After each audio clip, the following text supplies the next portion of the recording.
जय हिंद फ्रेंड्स, कैसे सभी लोग। बहुत बढ़िया, आशा करता हूँ सब बहुत मस्त होंगे, तंदुरुस्त होंगे, घर पे अच्छी तरह से हमारा लेक्चर देख रहे होंगे। ठीक है, तो वापस आ गए हैं प्रैक्टिस 4 धमाकेदार प्रैक्टिस लेके एयरफोर्स 2024। ठीक है, जिसका ऑलरेडी दो तीन प्रैक्टिस सेट डाला हुआ है। तो जो बच्चे अनअवेयर है, नहीं देख पाए हैं, तो हमारे चैनल पर जाके वो चीज़ देख सकते हैं। ठीक है, और प्रीवियस ईयर का भी है, 2023 का भी डाला हुआ है, जिसके अंदर भी आप अच्छा प्रैक्टिस कर सकते हैं। बेसिक थोड़ा थोड़ा अंतर रहेगा, लेकिन प्रैक्टिस एक ही रहेगा। ठीक है, तो आज प्रैक्टिस सेट 4 है और लमसम आज अंतिम रहेगा आपका एयरफोर्स का, क्योंकि 3-4 बेसिक बहुत क्लास हो गया इसका। ठीक है, तो आज का प्रैक्टिस हमारा आखिरी सफर होगा। ठीक है, बट उसी तरह हर बार जितना अच्छा प्रैक्टिस देते आए हैं, उस तरह भी ये भी वीडियो आपके लिए फायदेमंद ही रहेगा।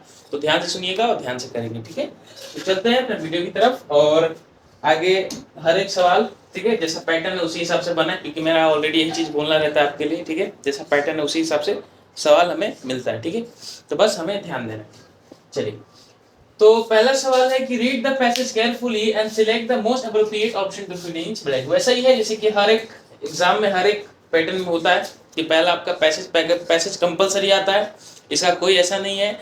और पैसेज का मात्र एक उपाय है बनाने का तरीका, बस practice practice practice, because practice make perfect. ठीक है, प्रैक्टिस क्या करता है, जितना प्रैक्टिस करेंगे उसको या आप में परफेक्ट या स्टेबिलिटी आएगा उस चीज को करने का, अटेंड करने का। ठीक है, इसमें ना ही रूल लगता है, ना ही कोई ग्रामेटिकल रूल है। ग्रामेटिकल रूल कुछ सेंस में होता है, जैसे कि मैंने हर वीडियो में बोला है कि जैसे कि अगर लेसन स्टार्ट सोचे तो प्रीपोजिशन कंजक्शन कुछ ग्रामेटिकल लेसन से आप बनते हैं कुछ कुछ क्वेश्चन, बट 90% क्वेश्चन आपको पूरा पैसेज रीड करने से बनेगा और उस ऑप्शन को समझाने से बनेगा। जैसे कि फॉर एग्जांपल अगर ये चीज हम पढ़ रहे हैं यहाँ से यहाँ लाइन और इसके बीच में हम वर्ड को सब्स्टिट्यूट करना है, इसका मतलब हमें पता होना चाहिए, हल्का बेसिक, ये बोलिए पूरा ट्रांसलेशन आना चाहिए, लेकिन हल्का बेसिक पता होना चाहिए। जब आप हल्का बुल्का अगर चीजों को समझना स्टार्ट कर देंगे और ऑप्शन को मिलाना स्टार्ट कर देंगे, तो वो धीरे धीरे आपका ईजी बन जाएगा।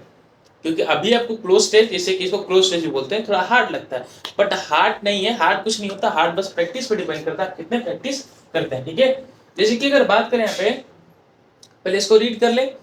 India is basically an agriculture and therefore its maximum population lives in Indian villages are generally cut out of the cities and towns where we notice a completely life here and the charms of nature on our life can be fully enjoyed in the villages because they are for from hustle and bustle worry of the life. It is in this village that our country's most basic business takes place. ठीक है, इसका मतलब क्या है कि agriculture और country के ऊपर कुछ पैराग्राफ है जिसके अंदर एग्रीकल्चर सिटी से हट के कितना अलग है उसके बारे में दिया गया है, और उसी लाइन में कुछ कुछ चीज को हटा दिया गया, हमें उसी अप्रोप्रिएट ऑप्शन को चूज करना है।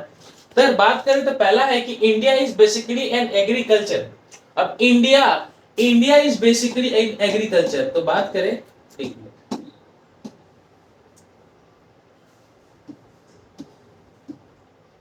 है, बात करें तो इस इंडिया की बात हो रही है। India is basically agriculture. अब इंडिया है क्या, कंट्री है, कॉन्टिनेंट है, डिस्ट्रिक्ट है, स्टेट है।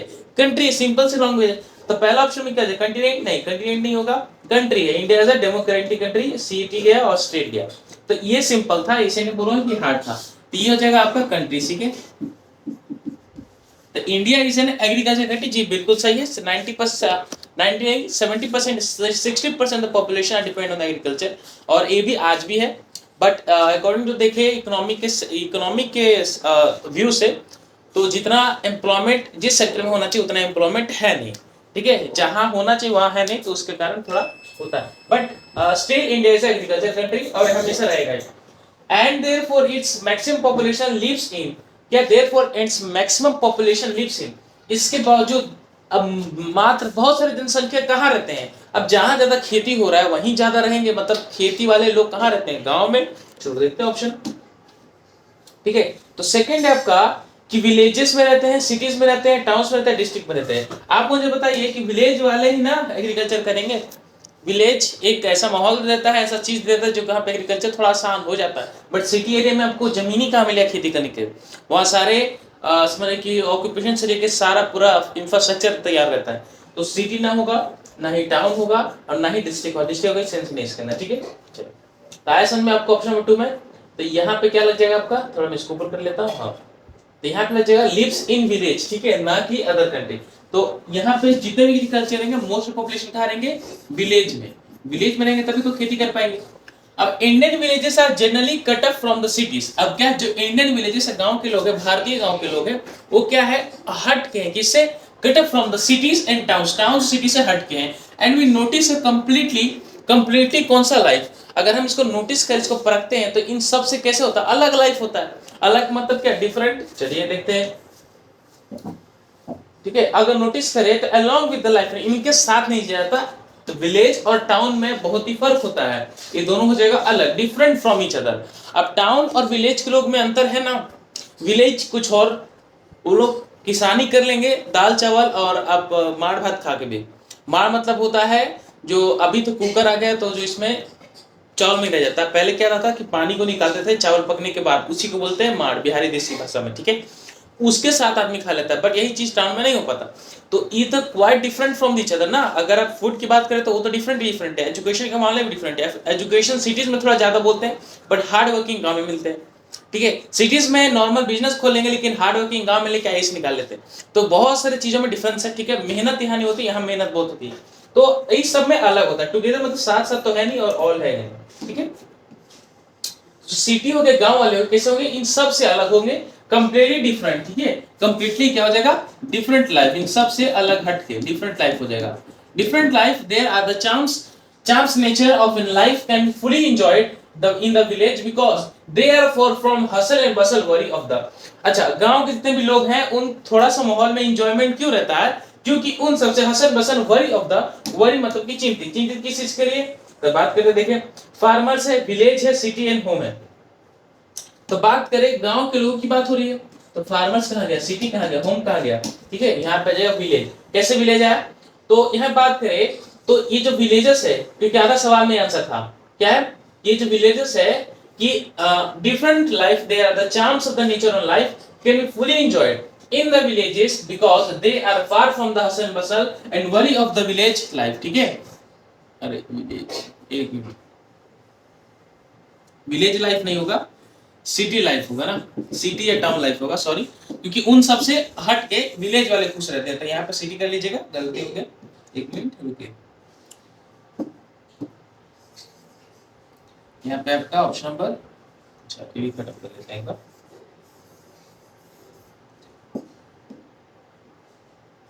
ये आपका सिटी हो जाएगा। कोई सवाल कुछ और था, हमने कुछ और सोचा। तो जितने विलेज वाले हैं खुश क्यों हैं, क्योंकि उनका जो एंजॉयमेंट है और इन सब से फार डिफरेंट है, वो सबसे अलग है, ठीक है। Because they are far from the hustle bustle worry of the city. वो सिटी से चिंतित हो गए। सिटी में क्या चिंतित है, आज काम नहीं है, ठीक है, आज काम है, और आज डेली आपको काम पे जाना है 9 to 8, जो भी आपका रहता है 9 to 5 PM, जितना 8 घंटा 12 घंटा, तो वो वरी, वो झंझट, प्लस जहां आपका रियल बसा है उस गांव का लेके झंझट, रिलेशन। तो सिटी से ज्यादा आप आदमी फ्री होता है विलेज में, तो वही बात यहाँ पे लिखा है। तो city life, it is this village that our country's most basic business. अब हाँ, it is in this village that our country's most basic business क्या है यहाँ पे। अगर विलेज की बात करें तो बेसिक बिजनेस का एग्रीकल्चर ही बेसिक बिजनेस है। और बात करें तो लेबर वर्क करते हैं, वेजेस मिलता है उनको, तो वो तो अलग दिहाड़ी मजदूर इसको बोलते हैं। बट मेनली ऑक्यूपेशन क्या हो जाएगा हमारा, तो मेनली ऑक्यूपेशन हो जाएगा यहाँ पे एग्रीकल्चर, ठीक है। ये शायद ऑप्शन दिया ही है आपका, क्वेश्चन नंबर 5 में चले तो ये रहा है। ये है पहला आपका एग्रीकल्चर, एग्रीकल्चर ये ना, दूसरा आपका ऑक्यूपेशन मतलब काम धाम, तीसरा आपका वर्क, ये भी गया और मॉडर्न भी गया। तो आगे वर्ष अपना यहाँ पे एग्रीकल्चर, ठीक है। तो यहाँ पे एग्रीकल्चर की बात हो रही थी सेक्टर में, ठीक है, तो कर लीजिएगा आप लोग यहाँ पे एग्रीकल्चर, ठीक है। एग्रीकल्चर टेक प्लेस, ठीक है। तो इजी में से किया हम लोग, देखिए ज्यादा हार्ड नहीं था, ये तो मैं बोलूंगा सबसे थोड़ा अलग था, इजी था। बट वही होता है, आप सोच पे निर्भर करता है कि आप वो चीज को कितना समझ पाते हैं। अगर बाय चांस आप चीज को समझते हैं तो बाबू तो कहीं गलती नहीं होने वाला, ठीक है, ये मेरा गारंटी है। अगर आप चीजों को समझ जाइएगा तो गलती कहीं नहीं होने वाला है, ठीक है। बस आपको फोकस करना है क्वेश्चन को पढ़ने का तरीका और समझने का तरीका। जिस दिन आप पैसेज फुल्ली समझना स्टार्ट कर दोगे, उस दिन मैं गारंटी देता हूं कि आपका हर एक क्वेश्चन राइट होगा, ठीक है।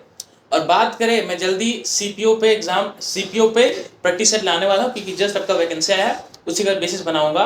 और उसी की जैसे बात करूँ तो सीपीओ में, मेंस में और प्रीलिम्स में जिसको बोलते हैं पेपर 1 चाहे पेपर 2 में, उसके अंदर पैसेज क्लोज से जब इतना बढ़ाया जा रहा है, साथ सीजीएल में भी इतना लॉन्ग बनाया जा रहा है कि जिससे कि बच्चे धीरे धीरे पढ़ने में टाइम वेस्ट कर दे और क्वेश्चन कम अटेंड करें।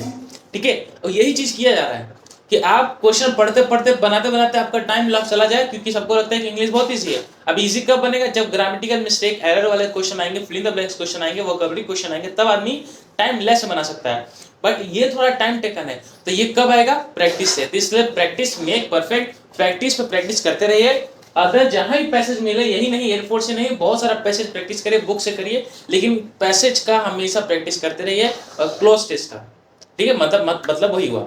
अभी कॉम्प्रहेंशन कुछ कम होता है, लेकिन पैसेज बहुत पूछा जाएगा और कॉम्प्रहेंशन भी दबा के करेंगे, तो दोनों का पकड़ बनाते रहिए। ठीक है, जब दोनों पकड़ बन जाएगा तो आपका बहुत ही आसान तरीके से हो जाएगा। ठीक है, चलिए, तो इजी था, ज्यादा हार्ड नहीं था, मॉडरेट बोलेंगे इसको, लंबा भी नहीं गया। अब बढ़ते हैं अपने नेक्स्ट चीज इसके लिए। ठीक है, select the correct option to fill in the blanks. ये रहा आपके पास दो सवाल कुछ सेकंड, और बहुत इजी सवाल है, इसको बनाइए, 100% बनाइए, पॉज करके बनाइए, कैसे बनाइए अपने नोटबुक में उतारिएगा भी। ठीक है, ज्यादा हार्ड नहीं है, क्योंकि एयरफोर्स में इंग्लिश उतना हार्ड नहीं आता, बेसिकली ग्रामर करता है। ठीक है, तो फटाफट कुछ सेकंड का टाइम देता हूँ, फटाफट इसको बनाइए। चलिए,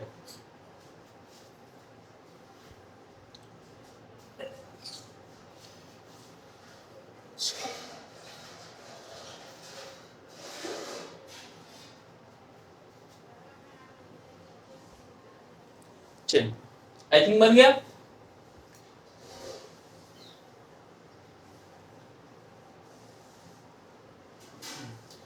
तो स्टार्ट करते हैं। तो पहला क्वेश्चन है, there is a bridge blank the river. ये है आपका सवाल प्रीपोजिशन का। कैसे पता कैसे? इसके अंदर सिंपल सी बात है बाबू, ये प्रीपोजिशन का सवाल बनेगा। क्यों बनेगा? क्योंकि इसके अंदर जो बोला गया दोस्तों,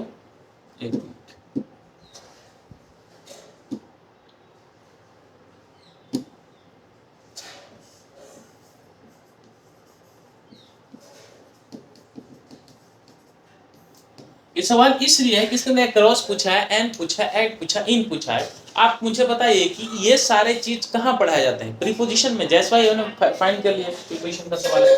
अच्छा, अब बात करें कि there is a bridge blank the river. अब जो ब्रिज है वो कैसा है? रिवर के। अब बात करें, क्रॉस है, इन है, एट है, ऑफ है। तो बात करें तो इसमें से मोस्ट सुटेबल ऑप्शन मुझे क्रॉस लग रहा है। अगर मैं क्रॉस को हटा भी कुछ क्षण के लिए, तो चलिए अगर एट से बनाते हैं कि there is a bridge at the river. नहीं, ब्रिज कहीं बनता है तो रिवर के ऊपर बनता है। दिख रहा है आपको? ऊपर बनता है। और जब आप नीचे से खड़े के ऊपर ताकते हैं तो हमें हमेशा अक्रॉस लगता है। क्या लगता है? ऊपर नीचे परपेंडिकुलर अक्रॉस लगता है। तो जो ब्रिज बनेगा वो नदी के ऊपर बनेगा, तो यहाँ पे क्या हो जाएगा? अक्रॉस आपका, ना ही इन, ना ही एट, ना ही ऑफ। क्लियर हुआ? तो यहाँ पे क्या कर लीजिएगा आप? Across, across the river. तो जो ब्रिज फॉर्म हुआ कैसा हुआ? रिवर के अक्रॉस हुआ। बहुत इजी था। अगर अपॉन बीनीथ में होता तो हम लगा सकते थे और थोड़ा लॉजिक, बट इन चार ऑप्शन में सबसे बढ़िया ऑप्शन अक्रॉस था। और अक्रॉस आपको बता दिया ऊपर ही होता है। ठीक है, चलिए नेक्स्ट है, Rakhi is a girl blank has friend. अभी थोड़ा ये सवाल है आपका किसका? प्रोनाउन का। ठीक है, अब मैंने कैसा पता किया कि आप पढ़िएगा तो आपको पता चल जाएगा आपको भी। प्रोनाउन का है, तो प्रोनाउन में हम लोग बहुत सारे टाइप पढ़ते हैं। Demonstrative pronoun, emphatic pronoun, relative pronoun, distributive pronoun, और आपका इंफेटिव प्रोनाउन हो गया। ठीक है, एक्सक्लेमेटरी प्रोनाउन होता है, रिलेटिव प्रोनाउन होता है। ठीक है, बहुत सारे प्रोनाउन पढ़े जाते हैं, और रिफ्लेक्सिव प्रोनाउन होता है। तो ये सारे प्रोनाउन जब आप पूरा कंप्लीट करिए तो आपको धीरे धीरे नॉलेज लग जाएगा कि दिस, दैट, दिस, दोस का कहाँ यूज होता है, विच, हु, हैज का कहाँ यूज होता है। ठीक है, इट इज, ही, दे का कहाँ यूज होता है। उसी तरह की राखी इज द गर्ल। अब राखी एक सिंगुलर पर्सन है, एक ही पर्सन है, हम चॉइस नहीं कर रहे हैं कि बहुत सारे बीच में है। अगर राखी जो लड़की है, अगर बहुत सारे लड़की से कंपेयर करते तो यहाँ पे हमें बीच लगाना पड़ता, जो कि बीच नहीं लगेगा। बीच कब लगता है? बीच एक सिलेक्शन दिखाता है। सिलेक्शन मतलब कि बहुत सारे, अगर मैं बोलूं कि who is your father among them, तो ऐसा नहीं होगा, which is your father among them. ठीक है, अगर बहुत सारे बैठे हैं कि who is Sunny in this class, तो बोलेंगे विच इज, हु इज नहीं। अगर बहुत सारे ग्रुप में आप उसमें से एक व्यक्ति को ढूंढ रहे हैं तो वहां पे विच लगता है। ठीक है, हु सिंपल लगेगा, सिंपल एक व्यक्ति को पॉइंट आउट कर रहे हैं। ठीक है, अगर बात करें हु इज योर फादर, ठीक है, तो हु इज योर फादर दिख रहा है तब बोल सकते हैं, ठीक है, दिस इज योर फादर। तो एक व्यक्ति का आपको लगा कि श्योर वही है तो वहां पे हु लगाइए, बट सिलेक्शन दिखाना तो यहाँ पे विच लगाइए, जो कि राखी एक लड़की है तो यहाँ पे विच लगेगा नहीं, बच गया ऑप्शन नंबर हु। तो सिंपल सवाल था, यहाँ पे क्या हो जाएगा, Rakhi is girl who has fed, ठीक है, ना ही हुम। हुम मतलब होता है कि अधिकार के द्वारा, और हुज मतलब, हाँ हुज मतलब अधिकार होता है, इसी को बोलते हैं ना कि Sandeep become an IAS officer who is the son of his mister Gupta, who the son of mister Gupta, बोलते हैं ना ये संदीप है आईएएस बना जो कि मिस्टर गुप्ता का बेटा था। तो यहाँ पे हमने क्या किया, इसके पद को लेके और इसके फादर से लेके बीच में अधिकार दिखा, रिलेशन दिखा दिया, तो यहाँ पे हुज लगता है, ठीक है। और हुम लगेगा ज्यादा करके ऑब्जेक्टिव टाइप में, होम ज्यादा करके ऑब्जेक्टिव पैसिव में बनता है, तो उतना टेंशन नहीं लेना, तो बच गया ऑप्शन नंबर हु। और कहीं भी एक व्यक्ति को दिखाना था, यहाँ पे हु लगाइए, ज्यादा टेंशन नहीं लेना है, ठीक है। चलिए इसको बहुत डिटेल में पढ़ा, प्रोनाउन क्लास है जो बच्चे देख सकते हैं, ठीक है, जो बच्चे नहीं किए हैं। चलिए आगे करते हैं। नेक्स्ट है select the correct one word substitution this word. अब वन वर्ड सब्स्टिट्यूशन है, एक अनेक शब्दों के लिए एक शब्द, थोड़ा ये करने बहुत मजा आता है क्योंकि इसमें हमें बहुत कुछ सीखने को मिलता है। अभी जितना अच्छा प्रिपरेशन हो सके उतना ही करिए इस चीज को, ठीक है, सब्स्टिट्यूशन। अब पढ़ते हैं सवाल को। सवाल क्या है, सवाल है बाबू, soldiers fighting on horseback और इन आर्मर्ड व्हीकल। जो सोल्जर्स हैं, जो आपके आर्मी हैं, जो देश के जवान हैं, वो फाइटिंग करते हैं हॉर्स पे, इसको बोलते हैं घुड़सवार सेना। वो हमेशा हॉर्स पे रहते हैं, उनका अलग ही बहाली होता है। तो हॉर्स वाले आर्मी, इसको बोलते हैं घुड़सवार सेना। तो घुड़सवार सेना को क्या बोलते हैं, यहाँ पे बोल दूं, ये हो जाएगा आपका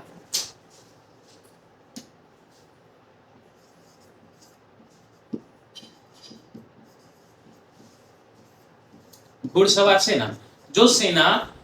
जो सेना पैदल चलती है उसको बोलते हैं इन्फेंट्री। क्या बोलते हैं, इन्फेंट्री। और जो सेना पैदल चलती है उसको बोलते हैं इन्फेंट्री, और जो सेना घोड़े पे चलती है उसको बोलते हैं कैवलरी, ठीक है। कॉन्टेजियस का मतलब होता है फैलना, स्पर्श के द्वारा रोग। क्लिनिकल मतलब होता है निंदाशील व्यक्ति, नोबललेस पर्सन। और डम मतलब सब जानते हैं, मतलब होता है गूंगा, ठीक है। चलिए नेक्स्ट सवाल है आपका 4। तो 4 क्या है, select the correct synonyms for the given word. क्या है, इसका सिनोनिम्स बताना है। तो सिनोनिम्स क्या है भाई, पहला आपका मिसमैरिज और दूसरा एक्सोडस। तो मतलब समझिएगा तब, और मतलब क्या जब इसको याद करिएगा तब, ठीक है। तो बात करते हैं बाबू, ये है आपका मिसमैरिज और एक्सोडस। क्या है, मिसमैरिज का मतलब होता है चकरा देना, अचंभित कर देना, ठीक है। अब कैसे याद किया था, मिस मैरी थी, उसको देख के सब चकरा जाते थे, ऐसा याद करने का तरीका है, गलत सेंस नहीं लीजिएगा। ऐसे कि एक और बोलते हैं, इसको बोलते हैं एंटायर का मतलब होता है एंटर इन हॉल, चकरा देना। परफ्लेक्स, एंथ्रॉल, फिर एंटायर, बहुत सारे वर्ड बनते हैं, इसका मतलब होता है चकरा देना, कंफ्यूज, बैफल। क्लियर हो रहा, चकरा देना मतलब कि चकित हो जाना, आश्चर्यचकित होना, उसी को बोलते हैं। तो उसको बोलते हैं बाबू एंथराल, सिनोनिम से एंथराल। एंथराल का मतलब ये होता है आश्चर्यचकित होना, कोई चीज को देख के एकदम अचंभित हो जाना, उसको बोलते हैं मैसमरीज और एंथराल। डिटेंशन का मतलब होता है हिरासत का मतलब होता है एप्रीहेंशन, लिख लीजिएगा, मैं लिखवा देता हूँ। डिटेंशन मतलब हिरासत, ठीक है, हिरासत बोलिए, हिरासत। बॉसी का मतलब होता है हजूरी नहीं करना, हजूरी मतलब हजूरी के सिवा, जैसे कि बॉस प्रकार। शाही बोल सकते हैं, शाही नवाब बोल सकते हैं, बॉस प्रकार, ठीक है। एक होता है हजूरी करना, एक होता है बॉस के स्टाइल में गिरा। डिस्गस्ट मतलब कि नकारना, जिसको बोलते हैं ना डिस्गस्टिंग, ठीक है, वो चीज। चलिए ये हो गया। नेक्स्ट है 110। तो 110 क्या होता है, तो 110 का मतलब होता है 110 होता है, सेम सुना ना, 110 का मतलब 110 बोल सकते हैं, मतलब कि मैंने याद किया था ऐसे 110 मतलब प्रचुर मात्रा में या आपके प्रारंभ होने वाले, ठीक है।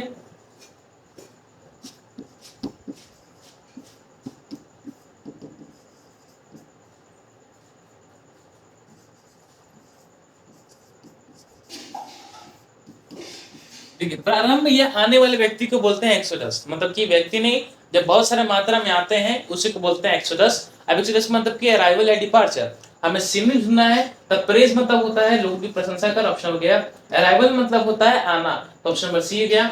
डिपार्चर होता है इस चीज को मतलब आना और जाना, ठीक है। ऑप्शन डी गया, इंक्रीज मतलब बढ़ाना, तो ऑप्शन नंबर आपके डी गया। 110 का मतलब कहता है डिपार्चर, ठीक है। सॉरी, एक मिनट सॉरी, यहाँ पे डिपार्चर कर लीजिएगा, अराइवल तो आपका एंट्रेंस हो जाएगा, ठीक है। एक मिनट, डिपार्चर मतलब कि प्रचुर मात्रा में आना, आने वाला, चाहे जाने वाला बोल सकते हैं। और ये जो है आपका अराइवल, अराइवल सिनोनिम्स एंट्रेंस हो जाएगा, और डिपार्चर आपका सिनोनिम्स हो जाएगा, ठीक है। तो यहाँ पे डिपार्चर कर लीजिएगा, अराइवल नहीं।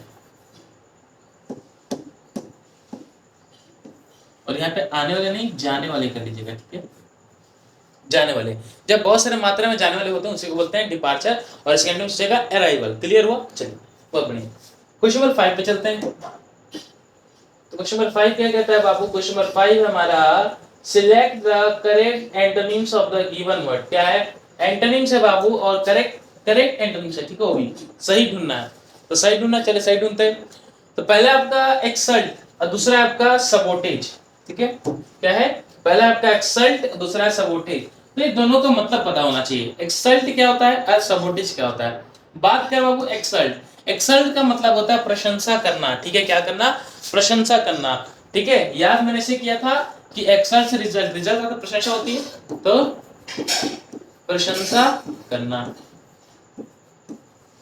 ठीक है। प्रशंसा करना को बोलते हैं एक्सल्ट। सबोटेज का मतलब होता है तोड़ फोड़, ठीक है। तोड़ फोड़ को बोलते हैं सबोटेज, ठीक है। सबोटेज, ठीक है, तोड़ फोड़।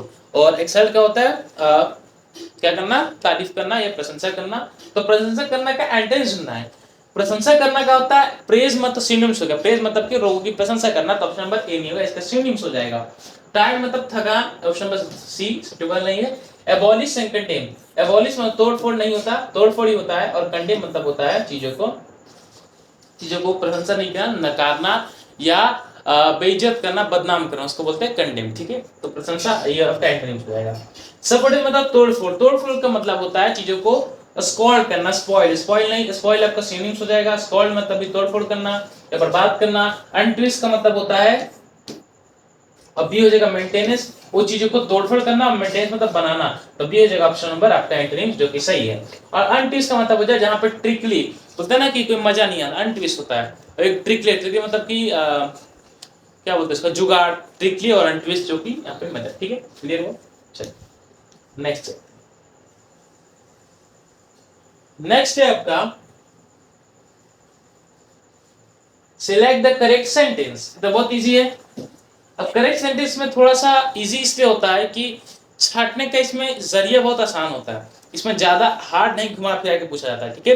तो बात करें तो ये आपका either of the three men can do it, either of the three men can do it, any of the three men can do it, or any of three men can do it। तो बात करें बाबू, तो पहला दो option मैं ऐसे देख के छांट दूंगा कि जो आइदर है, आइदर, आइदर हमेशा दो पर्सन के लिए आता है, ठीक है। आइदर और नाइदर, तो ऑप्शन नंबर ए गया और बी, यहाँ पे तीन पर्सन की बात हो रही है, तो आइदर आइदर गया पहला। अब एनी ऑफ की बात करें तो any of the three man can do it, और any of three man can do it, तो ये हो जाएगा any of the three man can do it. यहाँ पे जो सुटेबल ऑप्शन नंबर सी है, डी नहीं होगा, ठीक है, क्योंकि इसमें परफेक्ट आर्टिकल लगा दिया गया है कि थ्री पर्सन ही कंफर्म कर दिया गया, इसे कंफर्म के ऑप्शन में दा लगा हुआ है। तो any of the three person can do it, no कि any of three person can do it, ठीक है। क्लियर हो? ऑप्शन नंबर का सी। चलिए नेक्स्ट चलते हैं।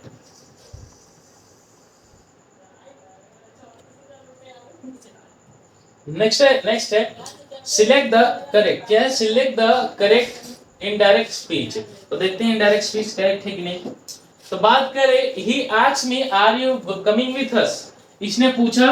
अब पूछा क्या है आपका इंट्रोगेटिव सवाल, are you coming with us, क्या तुम मेरे साथ आ रहे हो, क्या तुम हमारे साथ आ रहे हो। आर यू मतलब कि क्या तुम हमारे साथ आ रहे हो, ये सवाल पूछा गया है। अब इसका हमें इनडायरेक्ट बनाना है। अब इनडायरेक्ट बनाने का तो सबसे पहले ट्रिक है कि आप इसका हेल्पिंग वर्ब पकड़िए दूसरा, ठीक है। तो पहले हेल्पिंग वर्ब हम लोग पकड़ ले, तो यहाँ पे है आर यू, आर का वॉज बनेगा, तो वॉज सिंपल, कोई दिक्कत नहीं, तक सही है। यहाँ पे वॉज है, यहाँ पे वॉज है, और यहाँ पे एम है, तो ऑप्शन नंबर डी पहले गया आपका। क्लियर हुआ? अब आगे बात करते हैं। यहाँ पे आस्क है, आस्क का हेड एक्स तो होगा नहीं, ऑप्शन नंबर सी गया। और आस्क का आस्क नहीं होगा, ऑप्शन नंबर बी गया। बच गया ऑप्शन नंबर ए, जो कि सही होगा। क्लियर हुआ बात को? आस्क का आस्क ही रहेगा ना, या सेड टू बोल सकते, टोल्ड बोल सकते थे, ठीक है, इंक्वायरी बोल सकते, बट ये तो नहीं कि इसका प्रेजेंट फॉर्म बना देंगे या इसका हैड एक्स बना देंगे या विल एक्स बना देंगे। ऑप्शन नंबर 3 गया, बच ऑप्शन नंबर 1।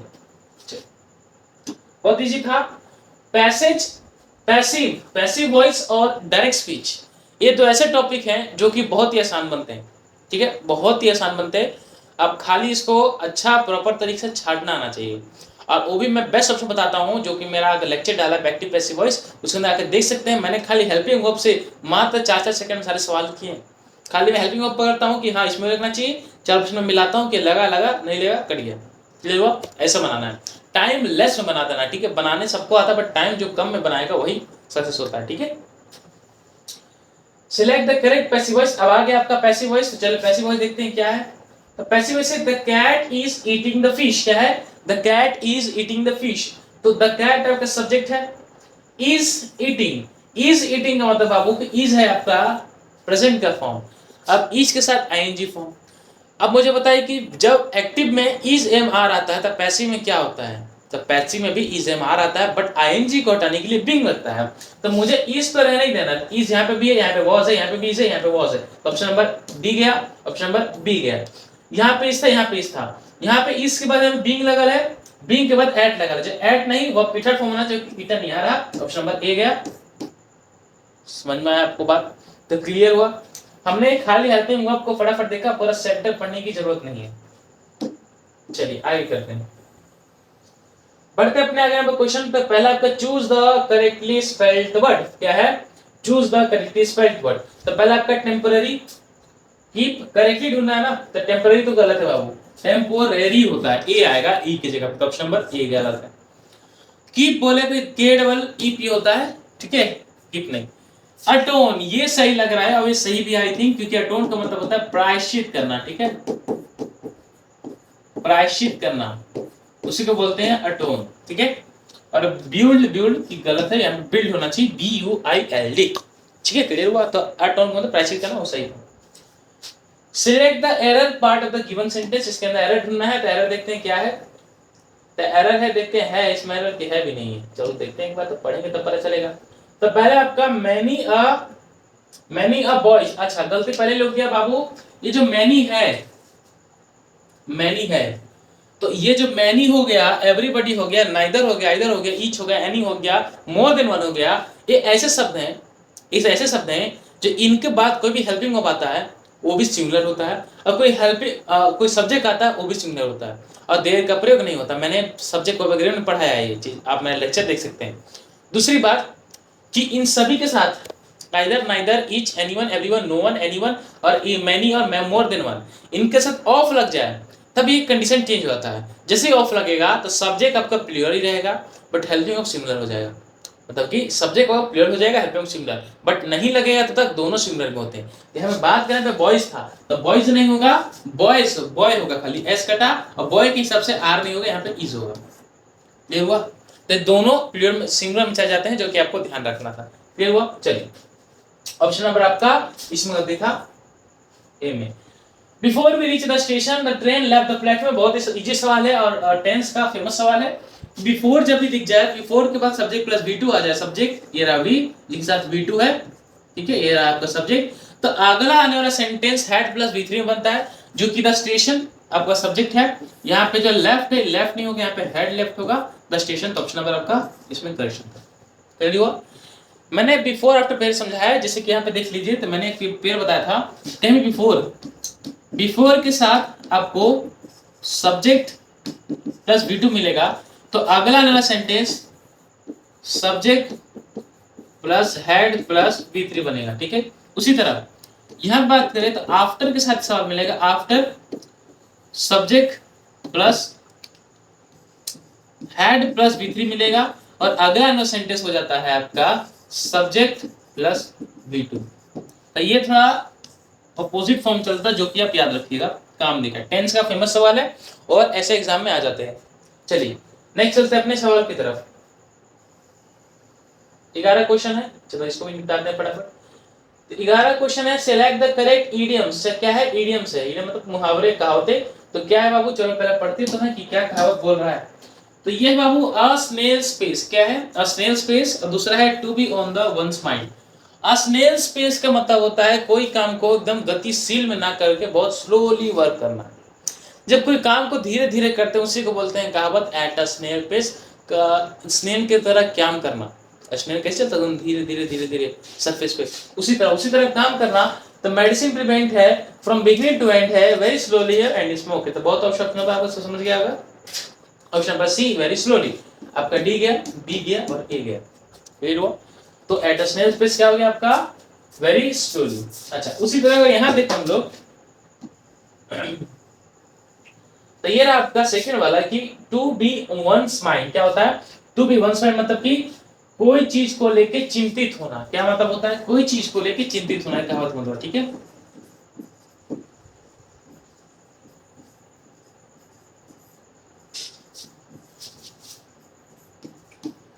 कोई चीज को लेके चिंतित होने को बोलते हैं टू बी वंस माइंड, मतलब कि टू वरी अबाउट समथिंग। देखते हैं तो पहला है अ वेरी अनफ्रेंडली हॉस्टाइल, जिसको बोलते हैं दुश्मनी बोल सकते हैं, दुश्मनी ने मतलब कि पकड़ के रखा हो। दूसरा है क्वारलिंग, सी हो जाएगा, क्वारलिंग होता है, क्वारलिंग होता है क्यू क्यू क्यू, ठीक है क्यू। तो ऑप्शन नंबर का दुश्मनी, ऑप्शन नंबर बी गया। टू वरी अबाउट समथिंग इसका मतलब कोई चीज को लेके चिंतित होना, जी ऑप्शन नंबर सी होगा। तो लफर द मोस्ट नहीं होगा, सफर द मोस्ट होगा, तो लफर नहीं, स्पेलिंग गलत है, S U double F E R, suffer the most, ठीक है। तो ऑप्शन नंबर आपका सी कर लीजिएगा, टू वरी अबाउट समथिंग कोई चीज को चिंतित लेकर, कोई चीज को चिंतित होना उसी को बोलते हैं टू बी वंस माइंड, ठीक है। चलिए